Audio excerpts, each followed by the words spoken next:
भगवान राम के दर्शन करके पूरा देश खुशी से झूम रहा है, लेकिन काले पत्थर से ही भगवान राम की मूर्ति क्यों बनाई गई है, जानते हैं आप? अब इस तस्वीर को देखिए जिसमें प्रभु श्री राम मुस्कुराते हुए दिख रहे हैं। पैर से लेकर चेहरे तक पूरी मूर्ति काले रंग की है। ऐसे में आपके मन में भी सवाल जरूर आया होगा कि आखिर मूर्ति बनाने वाले अरुण योगीराज ने इसे काले रंग के पत्थर से ही क्यों बनाया है और इसके पीछे का रहस्य क्या है। बात सिर्फ काले रंग की ही नहीं है, बल्कि 51 इंच की बनी मूर्ति की भी है, जिसके बारे में 99% लोगों को नहीं पता कि आखिर इसे 51 इंच की ही क्यों बनाया गया है। रामलला की मूर्ति कर्नाटक के मूर्तिकार अरुण योगीराज ने बनाई है। इसकी खास बात यह है कि इसे एक ही पत्थर से बनाया गया है, यानी पत्थर में कोई भी दूसरा पत्थर नहीं जोड़ा गया है। इस मूर्ति का वजन करीब 200 किलोग्राम है। इस मूर्ति में भगवान श्री राम के 5 साल के बाल रूप को दर्शाया गया है। रामलला की सुंदर मूर्ति में भगवान विष्णु के 10 अवतार आपको देखने को मिलेंगे। ये 10 अवतार हैं मत्स्य, कूर्म, वाराह, नरसिंह, वामन,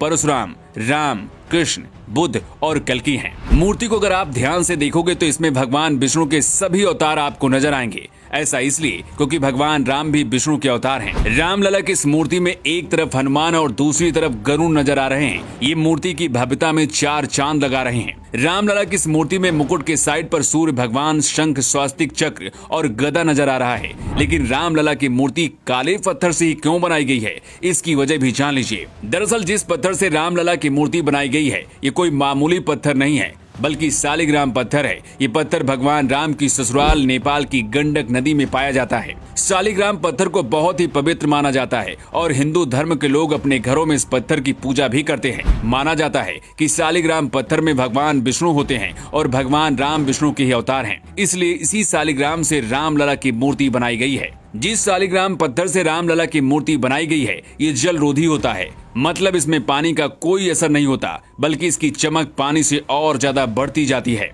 अगर राम मंदिर में चंदन रोली लगाई जाएगी तो इसमें रामलला की मूर्ति की चमक पर कोई असर नहीं होगा। रामलला की 51 इंच लंबी मूर्ति दक्षिण भारतीय शैली को दर्शाती है। मूर्ति की लंबाई 51 इंच इस बात को ध्यान में रखते हुए की गई है ताकि रामलला के 5 साल बालक के स्वरूप के दूर से आसानी से दर्शन मिल सके। राम मंदिर के गर्भगृह में जब रामलला की मूर्ति लाई गई, उस दौरान उनकी आंखों में पट्टी बंधी हुई थी। ये पट्टी 22 जनवरी को प्राण प्रतिष्ठा के बाद खोली जाएगी। लेकिन अचानक से सोशल मीडिया पर रामलला की मूर्ति प्रकट हो गई, मतलब प्राण प्रतिष्ठा से पहले ही रामलला ने अपने दर्शन दे दिए हैं। लेकिन ऐसे हुआ कैसे, इसके बारे में भी चलिए आपको बताते हैं। इस तस्वीर को देखिए जो इस वक्त राम मंदिर के गर्भगृह में रखी हुई है। इस मूर्ति में रामलला की आंखों में पट्टी बंधी हुई है। ऐसा इसलिए किया गया है कि 22 जनवरी को जब प्राण प्रतिष्ठा होगी, उसके बाद ही आंखों की पट्टी हटाई जाएगी। लेकिन जिस वर्कशॉप में रामलला की मूर्ति बनाई जा रही थी, वहीं से ये तस्वीर वायरल हुई, जिसकी वजह से 22 जनवरी से पहले ही पूरे देश और दुनिया ने रामलला के दर्शन कर लिए। हालांकि इस पर अब राजनीति भी शुरू हो चुकी है।